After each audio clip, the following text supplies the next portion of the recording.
여러분 안녕하십니까. 저는 황 작가입니다. 황 작가의 책 읽기, 힘든 시대를 위한 좋은 경제학 읽기를 이어가겠습니다. 오늘은 7장에 들어갑니다. 7장 자동 피아노라고 되어 있는데요. 이 7장을 3번에 걸쳐 나눠 읽도록 하겠습니다.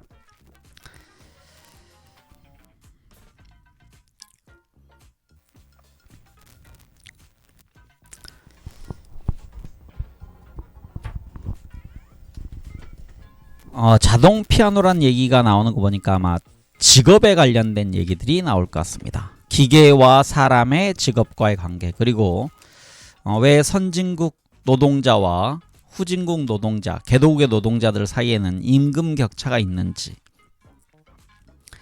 그 내용일 것 같습니다. 네, 우리 책의 389쪽입니다. 자동 피아노, 영어로는 플레이어 피아노는 미국의 위대한 소설가 커트 보네거트의 매우 초기 작품이다. 1952년작인 이 책은 대부분의 일자리가 사라진 디스토피아를 묘사하고 있다. 전후의 경제 호황으로 일자리가 아주 많았던 시절에 나온 것을 생각하면 저자가 지극히 성견지명이 있었거나 엄청나게 현실을 잘못 파악하고 있었거나 둘 중 하나였을 것이다. 어느 경우든 지금의 우리 시대를 이야기하기에는 더없이 완벽한 소설인 것 같다. 참고로 이 1950년대는요, 미국에서 그 아이크스 에이지, 즉 아이젠하워 시대라고 그래서 미국이 가장 경제적으로 번성하던 때입니다. 네, 자동 피아노는 스스로 작동하는 피아노다. 보네거트의 세계에서는 기계가 스스로 작동하기 때문에 사람이 더 이상 필요하지 않다.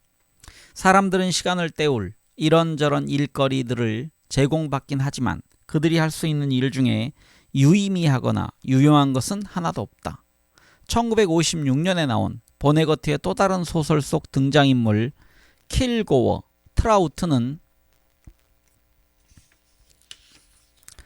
이 문제를 이렇게 요약했다. 문제는 이겁니다. 쓸데없는 사람을 도대체 어떻게 사랑할 수 있겠습니까? 혹은 쓸모없는 사람이 어떻게 스스로를 혐오하지 않을 수 있겠는가? 로봇이 점점 더 정교해지고 인공지능이 발달하면서 보람있고 유의미한 일자리는 매우 소수의 사람만 가질 수 있고 다른 모든 이들은 일이 없거나 끔찍한 일만 갖게 된다면, 그리고 그 결과 불평등이 폭발적으로 증가한다면 우리 사회가 어떻게 될지에 대해 많은 우려가 제기되어 왔다. 특히 이런 상황이 우리가 통제할 수 없는 요인들에 의해 일어난다면 우리 사회는 어떻게 될 것인가? 테크놀로지 업계의 거물들은 자신이 만든 테크놀로지가 야기할지도 모르는 끔찍한 문제들을 해결해 줄 수 있을 법한 아이디어를 절박하게 구하고 있다. 하지만 그렇게까지 먼 미래를 상상해보지 않아도 경제 성장이 국민 대부분을 뒤에 내던져 놓고 갈 경우 어떤 일이 일어날지는 충분히 감을 잡을 수 있다. 1980년대 이래로 미국에서 이미 벌어지고 있는 일이기 때문이다. 네, 다음 소제목은 러 나이트를 위하여입니다. 점점 더 많은 경제학자들과 경제학에 대한 논평하는 사람들이 인공지능, 로봇, 더 일반적으로 자동화 기술과 같은 새로운 테크놀로지가 그것이 창출하는 일자리보다 더 많은 일자리를 파괴함으로써 많은 노동자를 쓸모없게 만들고 GDP 중 노동자들에게 임금으로 돌아가는 몫을 줄이게 될 것이라고 걱정한다. 사실 오늘날 성장 낙관주의자들과 노동 비관주의자들은 종종 같은 사람들이다. 성장은 가능하겠지만 그 성장이 주로 인간 노동자를 로봇이 대체함으로써 달성되리라는 것이다. MIT의 경제학자 에릭 브린 욜푼슨, 사람 이름이 어렵네요. 다시 읽겠습니다. MIT의 경제학자 에릭 브린 욜프슨과 앤드류 메가피는 제2의 기계 시대라는 책에서 디지털화가 미국의 고용에 미칠 영향에 대해 매우 어두운 전망을 제시했다. 이들에 따르면 디지털화로 평범한 정도의 숙련을 가진 노동자들이 점점 더 쓸모없어지게 될 것으로 보인다. 가령 자동차에 도료를 칠하는 것이나 스프레드시트를 다루는 것 같은 일을 로봇이나 컴퓨터가 수행하게 되면 높은 수준의 프로그래밍 능력이나 로봇 설치 능력을 가지고 있으며 고도의 적응성을 갖춘 고학력 노동자의 가치는 점점 더 높아지겠지만 로봇과 기계로 대체될 가능성이 높은 나머지 노동자들은 극히 낮은 임금을 받아들이지 않는 한 일자리를 잃게 될 것이다. 이렇게 보면 평범한 노동자들에게 인공지능은 관뚜껑이나 다름없다. 노동 자동화의 역사를 다룬 논문에서 데이비드 오터가 언급했듯이 1차 정보기술 혁명에서 반복적이고 일상적인 업무를 하는 일자리는 사라졌고 빠른 판단력과 주도력을 필요로 하는 일자리는 살아남았다. 타자 수와 어셈블리 라인 노동자 수는 줄었지만 임원, 비서와 버킹 직원 수는 늘었다. 그런데 많은 전문가들이 이번에는 다를 것이라고 예측한다. 인공지능은 기계가 스스로 학습할 수 있다는 것을 의미하므로 이번에는 바둑을 두거나 빨래를 개는 것처럼 단순 반복이 아닌 업무까지 기계가 대체하게 되리라는 것이다. 2018년 6월 샌프란시스코에 로봇이 버거를 만드는 로봇제 버거 레스토랑이 생겼다.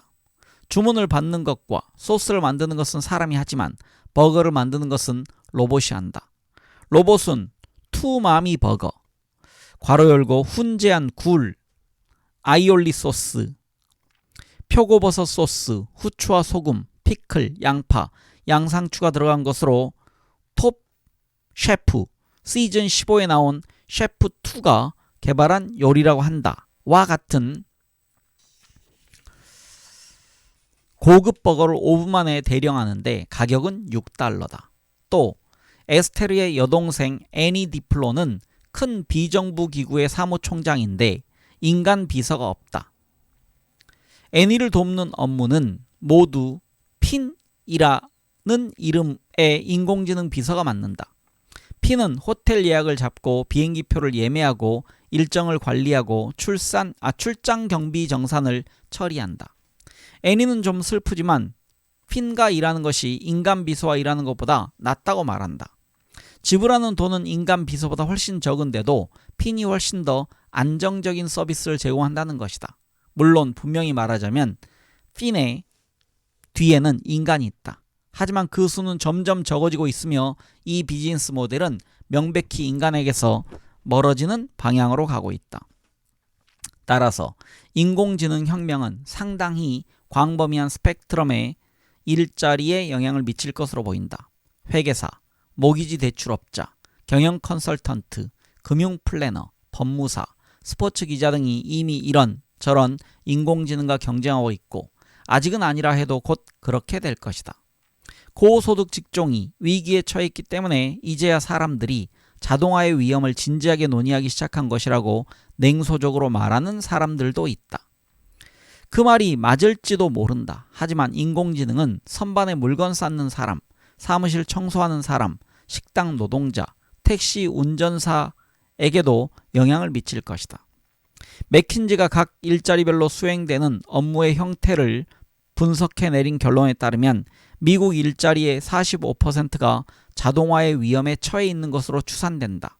또 OECD는 OECD 국가 노동자 중 46%가 자동화로 대체되거나 하는 일이 근본적으로 달라지게 될 위험에 처해 있다고 언급했다.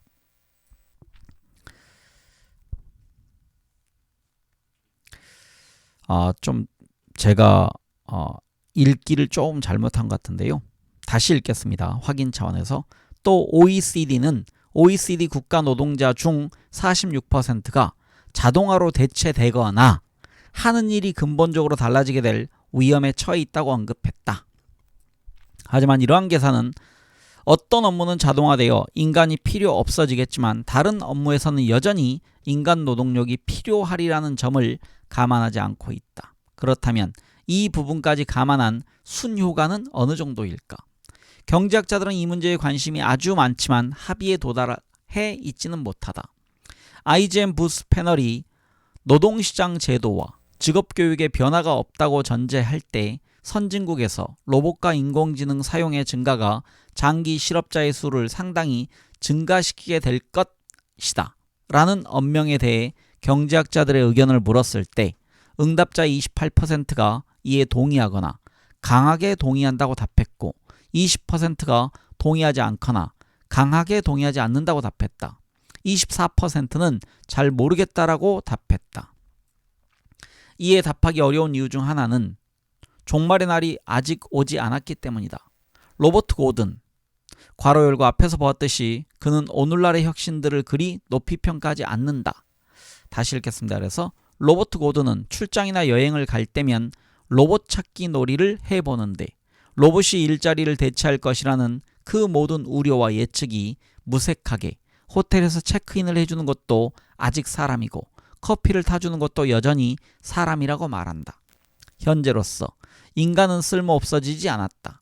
미국에서는 2019년 1분기 현재 실업률이 역사적으로 낮은 수준이고 더 낮아지는 추세다. 여성이 노동시장에 점점 더 많이 진입하면서 2000년까지 경제활동 인구가 크게 늘었다. 2000년에 정체 혹은 감소세를 보이기 시작했다. 이건 참고사항입니다. 또 노동 절약적인 기술이 빠르게 발달했는데도 일하고 싶어하는 사람 모두가 대체로 일자리를 잡았다. 물론 현재 우리가 인공지능이 추동하는 자동화의 초기 단계에 진입한 것일 수도 있다. 인공지능이 완전히 새로운 범주의 기술이라는 점은 그것이 미칠 영향을 예측하기가 매우 어렵다는 의미이기도 하다. 미래학자들은 무한하게 지적인 기계들을 통해 생산성 성장률이 극적으로 비약하는 지점인 특이점에 대해 즐겨 이야기한다. 경제학자들은 우리 사회가 특이점 가까이에 와 있다고 보는 데는 대체로 회의적이지만 앞으로 한두 해 안에 로버트 고든이 로봇 찾기 놀이에서 훨씬 더 흥미로운 현상들을 발견하게 되리라고 예상해 봄직한 징후들은 상당히 많다. 다른 한편으로 이번 자동화 파도는 이제 막 시작되었는지도 모르지만 과거에도 자동화의 파도가 여러 차례 있었다. 오늘날의 인공지능처럼 과거에 제니 방적기, 방적기, 증기기관, 전기, 컴퓨터 칩, 컴퓨터 기반 학습 기계와 같은 기술 모두가 자동화를 불러왔고 인간 노동력을 필요 없게 만들었다. 그 다음에 일어난 이 일은 다들 예상하시는 대로다. 몇몇 직무에서 인간 노동자의 길을 기계가 대신하면서 자동화는 강력한 대체 효과를 일으켰다. 노동자가 불필요해졌다. 숙련된 장인이었던 직조공과 직물공 등이 산업혁명 시기에 정면으로 이 문제에 부닥쳤다. 그들은 기계에 밀려났고 잘 알려져 있듯이 그것을 전혀 좋아하지 않았다. 그래서 19세기 초에 러다이트들은 숙련된 장인으로서의 그들의 생계를 위협하는 기계를 부수며 직물 산업의 기계화에 저항했다. 여기 지금 나올 것 같은데요. 이거는 영국에서 일어났던 기계 파괴 운동입니다. 노동자들의. 오늘날에는 러다이트라는 용어가 진보에 맹목적으로 저항하는 사람을 경멸조나 조롱조로 일컬을 때, 그리고 대체로는 러다이트의 우려가 맞지 않았음을 지적하면서 기술이 대대적인 실업을 유발할지 모른다는 우려를 일축하기 위해 사용된다. 일자리는 없어지지 않았고 임금과 생활 조건은 오늘날이 그때보다 훨씬 높으니 러다이트가 틀렸다는 것이다. 하지만 러다이트가 그렇게 틀린 건 아니다. 산업혁명 시기에 그들이 속했던 직군에서는 정말로 기계 때문에 일자리가 사라졌다. 또 그들의 직종 이외에도 장인들이 하던 많은 일이 사라졌다. 장기적으로는 모든 것이 훨씬 좋아지지 않았냐고들 말하지만 장기는 정말로 긴 기간이다. 영국에서 블루칼라 노동자들의 임금은 1755년에서 1802년 사이에 반토막이 났다. 1802년이 유독 임금이 낮은 해이긴 했지만 1755년부터 그 다음 세기로 넘어갈 때까지 블루칼라 임금은 내내 하락 추세였다.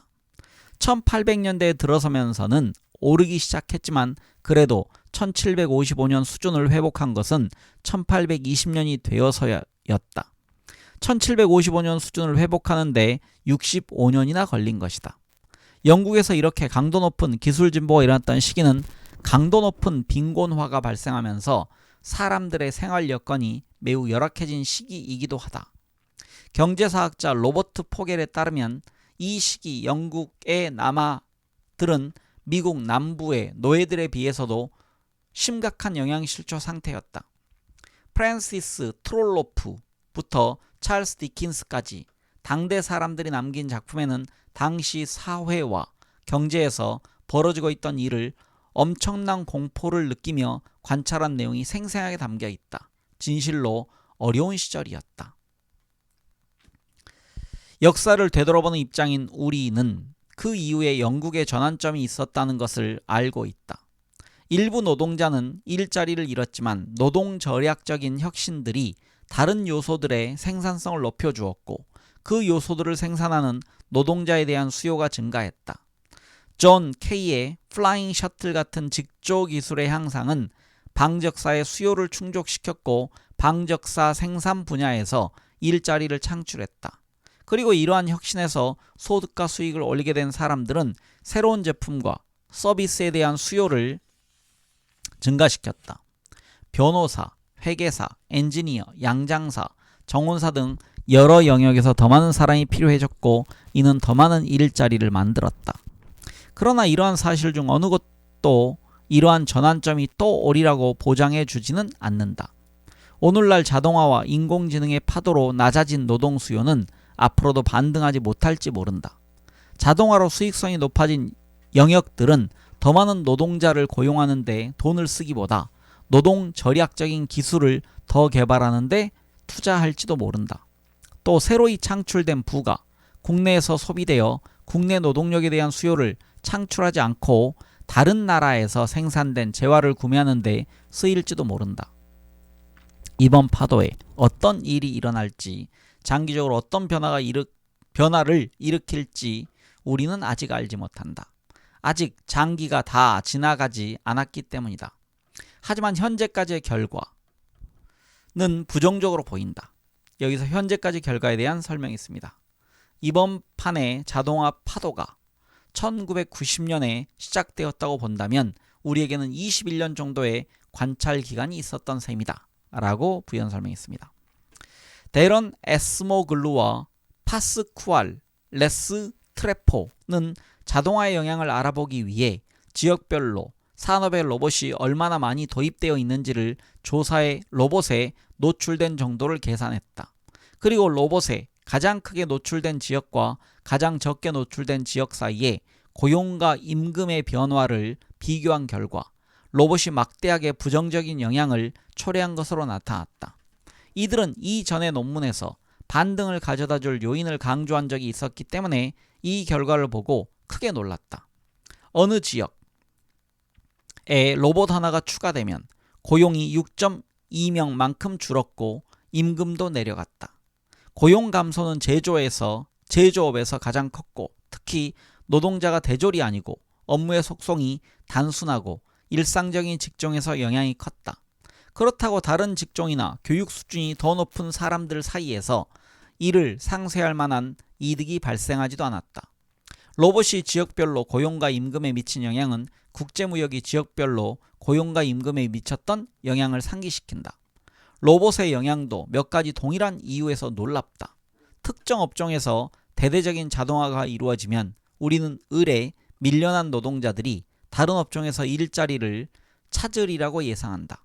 새로이 활용 가능하게 된 풍부한 노동력을 보고 그 지역으로 기업들이 들어오면 그곳에서 일자리를 찾거나 아니면 다른 곳으로 이사를 가서 일자리를 찾을 것이라고 말이다. 하지만 실제 결과는 그렇지 않았다. 또 자동화로 단순 직무가 대체될 때 로봇을 감독하기 위해 더 많은 엔지니어가 고용되는 것이 아니라는 점도 우려스럽다. 이러한 점들은 무역으로 인한 중국과의 경쟁이 저숙련 노동자들에게 해가 되는 이유와 비슷하다. 요컨대 경직된 경제에서는 자원의 매끄러운 재배분이 결코 보장되지 않는다. 설령 전체 일자리 개수가 줄어들지 않는다 해도 현재의 자동화 파도는 어느 정도의 숙련이 필요한 일자리, 즉 부기, 회계 등에서 노동자를 몰아내고 매우 고숙련인 노동자가 그 기계들을 돌리는 소프트웨어를 짜는 프로그래머 등과 다시 읽어야 될 것 같습니다. 왜냐하면 중간에 해설을 부연 설명을 제가 연결해서 읽으려고 했는데요. 문맥이 좀 안 맞게 되어 있습니다. 그 기계들을 돌리는 소프트웨어를 짜는 프로그래머 등 매우 고숙련인 노동자와 완전히 비숙련인 노동자, 즉 개를 산책시켜주는 사람 등에 대한 수요를 늘리게 될 것이다. 헷갈리니까 그래서 다시 읽을까요? 처음부터. 설령 전체 일자리 개수가 줄어들지는 않는다 해도 현재 자동화 파도는 어느 정도의 숙련이 필요한 일자리에서 노동자를 몰아내고 매우 고숙련인 노동자와 완전히 비숙련인 노동자에 대한 수요를 늘리게 될 것이다. 이 두 범주는 기계로 대체하기가 상대적으로 더 어렵다. 소프트웨어 엔지니어는 부유해질 것이고 그 소득으로 개 산책시켜주는 사람을 고용해 자신의 반려견을 산책시킬 수 있을 것이다. 그리고 개를 산책시켜주는 사람이 받는 보수는 점점 낮아질 것이다. 즉, 이 사람은 소득이 점점 낮아질 것이다. 대학 교육을 받지 않은 저숙련 노동자가 갈 수 있는 다른 직장이 없기 때문이다. 따라서 고임금 노동자들이 맨 꼭대기에 있고 나머지 모두는 딱히 특별한 기술을 요하지 않고 임금과 노동 조건이 열악한 일자리로 모이게 되면서 설령 사람들이 일자리를 가진다 해도 불평등은 심화될 것이다. 이것은 1980년 이래 발생해온 경향, 즉 대학을 나오지 못한 노동자들이 사무직이나 행정직 등 중간 수준의 숙련이 필요한 직종에서 밀려나 청소나 경비 같은 저숙련 업무로 계속해서 옮겨가는 경향을 가속화할 것이다. 네, 다음 소제목은 가벼운 러다이즘 물음표입니다. 그렇다면 우리는 자동화의 진전을 멈추기 위해 노력해야 할까? 사실 최근에 몇몇 자동화는 과도하다고 볼 만한 여지가 없지 않다. 이를테면 때때로 기업들은 로봇이 사람보다 생산성이 낮은데도 자동화를 도입하는 듯 보인다. 이렇게 과도한 자동화는 GDP를 높이는 게 아니라 낮춘다. 기업들이 그렇게 하는 한 가지 이유는 미국 세법이 편향되어 있어서이다. 미국에서는 노동에 대한 세금이 자본에 대한 세금보다 높다. 고용주들은 노동력에 대해 급여세를 내야 하지만 로봇에 대해서는 세금을 내지 않는다. 여기서 급여세는 사회보장과 메디케어를 위한 재원으로 쓰인다 라고 설명되어 있습니다. 그리고 로봇에 투자할 때는 즉각적인 세금 환급을 받는다. 자본 지출에 대한 가속 감가상각에 해당한다고 주장할 수 있기 때문이다. 또한 로봇 도입에 필요한 자금을 대출로 조달할 경우에는 대출 이자를 소득에서 공제할 수 있다. 이러한 세제 혜택은 인간 노동력을 쓰는 것이 더 효율적인데도 자동화를 도입하고자 할 인센티브를 제공한다. 세제 혜택 외에도 경영자들은 노사관계상의 복잡한 문제를 피하기 위해 노동자가 없는 공장을 원한다. 로봇은 출산 휴가를 요구하지 않고 불황기에 임금을 삭감한다고 저항하지도 않는다. 유통 분야에서 자동화, 즉 무인 계산 등이 노조가 강한 유럽에서 먼저 시작된 것은 우연이 아니다. 산업의 집중 증가와 독점화도 이러한 경향을 강화한다. 독점 기업은 경쟁 기업의 존재를 두려워할 필요가 없고 따라서 소비자에게 제공하는 제품이나 서비스의 질을 높이기 위해 굳이 지속적으로 재투자할 이유도 없다. 그보다는 비용을 절감해 수익 마진을 높여줄 혁신 쪽으로 투자를 더 집중시키게 된다. 이와 달리 경쟁 시장이 기업이라면 시장 점유율을 높이기 위해 새로운 제품이나 서비스를 계속 시도할 것이다. 물론 기업이 생산성이 매우 높은 테크놀로지를 도입하면 그 때문에 이 기업에서는 노동자가 대체된다 해도 생산성의 향상이 새로운 영역에서 수요와 일자리를 창출해 하는데 기여할 수 있다. 노동자 입장에서 볼 때 가장 위험한 기술은 그저 그런 정도의 자동화 기술이다. 왜곡된 조세 혜택이 있을 경우에 도입되어 노동자를 몰아낼 수 있을 정도로 생산적이지만 전체적인 생산성을 올릴 수 있을 정도로 생산적이지 않은 기술 말이다. 특이점에 대한 거창한 이야기들에도 불구하고 오늘날 연구 개발에 들어가는 자원의 상당 부분은 노동자들에게 새로운 업무와 새로운 일자리를 창출해 줄 수 있는 혁신적인 제품 개발보다 기존의 업무를 자동화하기 위한 머신러닝이나 빅데이터 기법 개발에 들어간다. 노동자를 로봇으로 대체하는 것이 주는 재정적 이득을 생각하면 기업의 입장에서는 경제적으로 합리적인 선택일 것이다.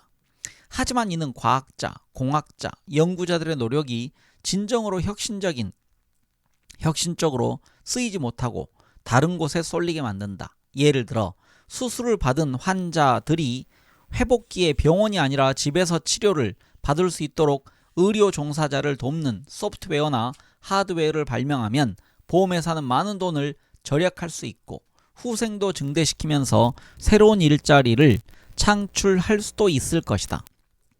하지만 오늘날 보험회사가 자동화를 위해 노력을 많이 기울이는 부분은 보험 청구 승인을 자동화하는 알고리즘 개발이다. 아마도 비용을 절감해 주겠지만 일자리를 없애게 될 것이다. 이렇듯 기존의 일자리를 자동화하는데 연구 개발의 강조점이 쏠리면 이번 판의 혁신 파도가 노동자들에게 매우 큰 피해를 야기할 가능성이 크다. 좌우를 막론하고 미국인 대부분은 규제받지 않는 자동화가 노동자들에게 해로울 수 있다는 것을 본능적으로 느끼고 있다. 공화당과 민주당이 여론조사에서 놀랍게도 의견이 일치하는 것이 한 가지 있는데 기업이 자동화의 범위를 어느 정도까지 스스로 정하도록 허용할 것인가에 대해서다. 민주당 지지자, 공화당 지지자 할 것 없이 미국인의 85%가 자동화를 위험하고 더러운 일로만 제한해야 한다고 본다. 질문의 언명이 더 정치적인 용어로 제시되었을 경우에도 설령 기계로 대체하는 것이 인간 노동력을 쓸 때보다 성능이 뛰어나고 값이 싸다 해도 기업이 기계를 대체할 수 있는 일자리의 수를 제한해야 한다. 라는 내용이 정치적인 용어로 제시되었을 경우에도 58%의 미국인이 그에 동의한다고 답했고 그중 절반이 공화당 지지자였다. 자동화가 노동자를 몰아낼 수 있다는 점은 늘 우려되었던 문제 하나를 한층 더 악화시킨다. 노동자 한 명이 해고되면 해당 기업은 그에 대해 손을 털지만 사회는 여전히 그의 후생을 신경 써야 할 책임이 있다. 사회는 그가 굶주리거나 그의 가족이 노숙을 하게 되기를 바라지 않는다. 사회는 그가 만족할 수 있는 다른 일자리를 찾게 되기를 바란다. 사회는 그의 분노를 두려워한다. 특히 그 분노가 오늘날 세계 곳곳에 정치에 스며들어 있는 극단주의적인 입장 쪽으로 그를 이끌게 될 가능성을 우려한다. 반면 기업은 그의 재훈련이나 복지수당에도 또 그의 분노가 유발하는 사회적 비용에도 돈을 댈 필요가 없다. 이와 같은 우려는 이제까지 노동자를 해고하기 어렵게 만드는 규제를 정당화하는 논리였다. 인도의 노동법에 따르면 큰 기업에서는 사실상 해고가 불가능하다. 프랑스에서는 해고가 매우 어렵고 불확실하다. 노동자가 이의를 제기해 복직을 시켜야 할 수도 있는데 그 기간 중에 임금도 지급해야 한다. 하지만 해고 비용이 이렇게 높으면 업무 능력이 떨어지는 노동자가 있거나 기업의 생존을 위해 다운사이징을 할 기묘한 필요가 있을 때 경영자가 적절하고 시의성 있게 대응하기가 매우 어려울 수도 있다는 문제가 있다. 따라서 경영자는 되도록 애초에 직원을 고용하지 않으려는 경향을 보이게 될 수 있고 그러면 실업 문제가 악화된다.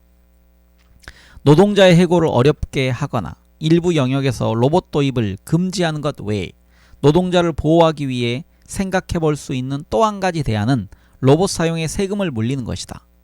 로봇의 생산성이 어느 정도 이상 높지 않으면 기업이 로봇을 도입하지 않도록 이 세금은 충분히 높은 수준으로 매겨져야 한다. 로봇세는 현재 매우 진지하게 논의가 벌어지고 있는 주제다. 빌 게이츠가 이러한 종류의 세금을 주장하고 있고 2017년에는 유럽 의회에서도 로봇세 안이 논의되었다. 유럽 의회에서 로봇세가 혁신을 조회할 수 있다는 우려 때문에 부결되었지만 비슷한 시기에 한국은 기업이 자동화에 투자할 때 제공되던 조세 혜택을 줄이는 방식으로 취지면에서 볼 때 일종의 로봇세를 도입하겠다는 계획을 발표했다.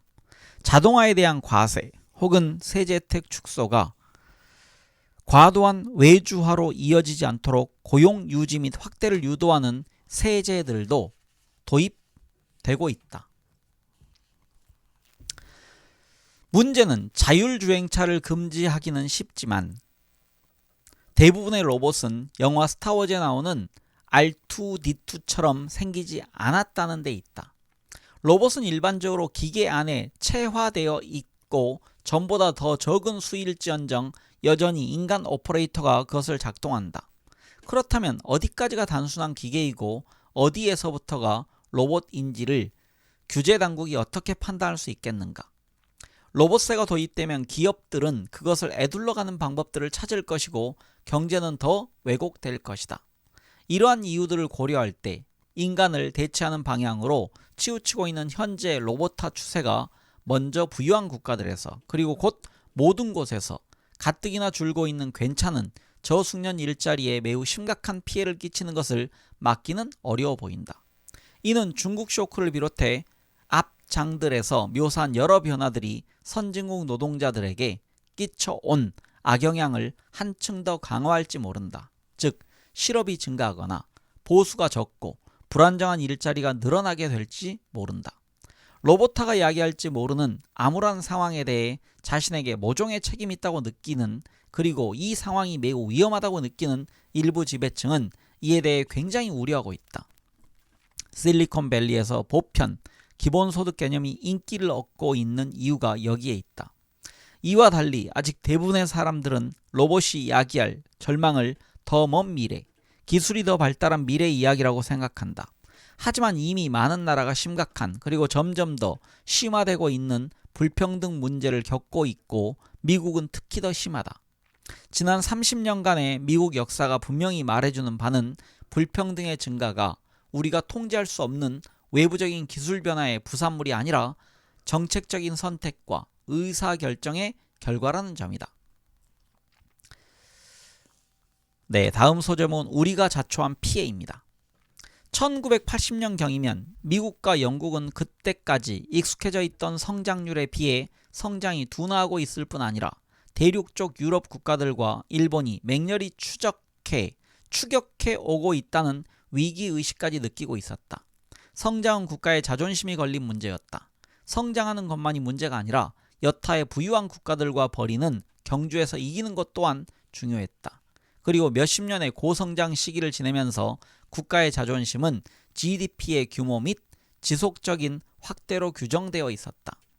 마가렛 대처와 로널드 레이건 모두에게 1970년대 말의 슬럼프는 원인이 명확했다. 이제 우리는 사실 그들이 아무것도 모르고 있었다는 것을 알지만 말이다. 그들은 경제가 좌파 쪽으로 너무 기운 게 문제라고 생각했다. 노조는 너무 강하고 최저임금은 너무 높고 세금은 너무 많고 규제는 너무 과도했다. 성장을 회복시키려면 기업인을 더 잘 대우해야 했다. 즉 기업을 위해 세율을 낮추고 규제를 줄이고 노조를 없애고 나머지 사람들이 정부에 덜 의존하게 해야 했다. 하지만 앞에서도 언급했듯이 세율이 낮아져야 경제적 재앙을 피할 수 있다는 개념은 매우 최근의 것이다. 미국에서는 1951년부터 1963년까지 최고 한계 세율이 90%가 넘었고 그 이후에 낮아지긴 했지만 그래도 한동안 꽤 높은 수준이었다. 그러다가 레이건과 조지 H.W. 부시 대통령 시절에 최고 세율이 70% 수준에서 30% 이하로 낮아졌다. 여기서 참고로 조지 H.W. 부시는 아버지 부시를 의미합니다. 아들 부시 대통령이 아니고요. 레이건 다음에 대통령을 했던 사람입니다. 빌 클린턴 대통령 시절에 다시 조금 올라갔지만 그래도 겨우 40%였다. 그 이후로 미국 대통령이 민주당에서 공화당으로 또 민주당으로 바뀌면서 최고 세율은 오르락 내리락 했지만 그래도 40%보다 그리 많이 올라가지는 않았다. 낮은 세금과 함께 레이건 시대와 클린턴 시대에는 복지개혁도 대대적으로 이루어졌는데 여기에서 복지개혁은 복지를 줄이는 방향으로 개혁이었다. 클린턴 시기의 복지개혁이 더 강력했다. 이 조치는 원칙상으로도 정당화되었지만 가난한 사람들은 더 책임감이 있어져야 하고 따라서 복지수당은 그들이 노동을 하는 것을 조건으로 제공되어야 한다. 예산의 압박 때문에 정당화된 면도 있었다. 세수가 줄어서 예산 압박이 컸다. 또한 노조는 법제도가 불리하게 바뀌면서 그리고 국가 권력이 직접적인 탄압까지 자행하면서 벼랑에 내몰렸다.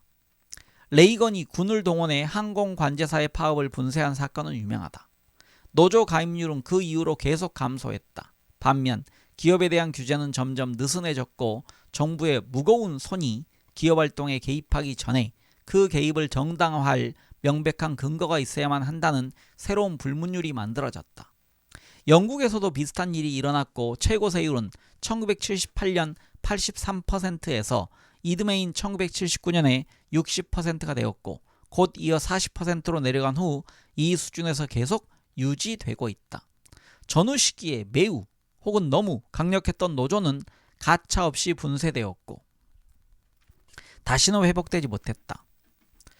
그 예가 있습니다. 1984년 광산 노동자 파업이 무의로 돌아간 것은 마가렛 대처의 통치 방침을 결정적으로 보여준 순간이었다. 기업 규제 완화는 정상적인 것이 되었다. 영국은 규제에 더 적극적인 유럽과 시장이 통합되어 미국에 비해서는 규제 완화가 어느 정도 제약되긴 했지만 그렇더라도 규제 완화는 기본적인 추세였다. 영국과 미국이 차이를 보인 한 가지 지점은 영국에서는 복지를 줄이려는 움직임이 두드러지지 않았다는 점이다. 대처 총리 본인은 복지를 줄이고 싶었지만 내각의 동료들이 말렸다. 대처 시기의 공공지출이 GDP의 45%에서 34%로 줄긴 했지만 이후의 정부들에서 어느 정도 회복되었다. 이렇게 대대적인 변화가 가능했던 것은 성장의 둔화에 대한 공포와 관련이 있다. 부자들에게 조세를 대거 감면해 주는 것이 경제성장을 촉진한다는 근거는 없는데도 당시에는 그게 그렇게 분명하진 않았다. 이렇게 부자들에게 감세하면서 미국과 영국 모두 성장이 되돌아오리라는 약속을 아직도 기다리고 있다 라는 부연 설명이 있습니다. 즉 낙수 효과라는 것을 아직도 믿는다는 얘기입니다. 1973년에 성장이 멈춘 이래 이에 대한 자연스러운 반응은 1960년대와 1970년대에 지배적이었던 케인즈주의적 거시경제 정책을 비난하는 사람들의 조언에 기대는 것이었다. 우파 성향의 시카고학파 경제학자이자 노벨상 수상자인 밀튼 프리드먼과 로버트 루카스 등이 대표적이다. 이 시기의 경제 원칙이던 소위 레이거노믹스는 성장에는 불평등이라는 비용이 따른다는 사실을 꽤 명시적으로 인정했다.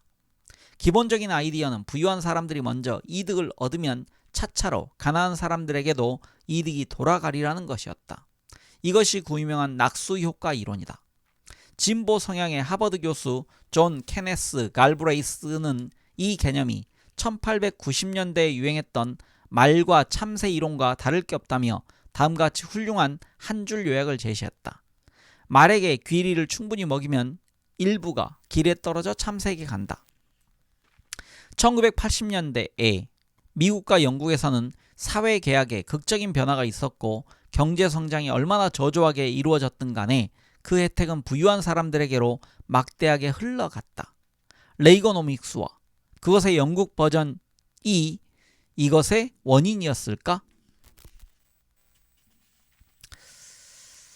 네, 일단 여기까지 읽어야 될 것 같습니다. 이 지금 7장 부분을 3개로 나눠 읽는데요. 2개로 나눠 읽기는 너무 좀 길고요. 3개로 나눠 읽기는 약간 짧은데 짧게 3번에 걸쳐서 읽도록 하겠습니다. 다음 시간에는 이제 거대한 역전이라는 내용부터 읽어가겠습니다. 네, 모두 편한 하루 보내시기 바랍니다. 저는 황 작가였습니다. 감사합니다.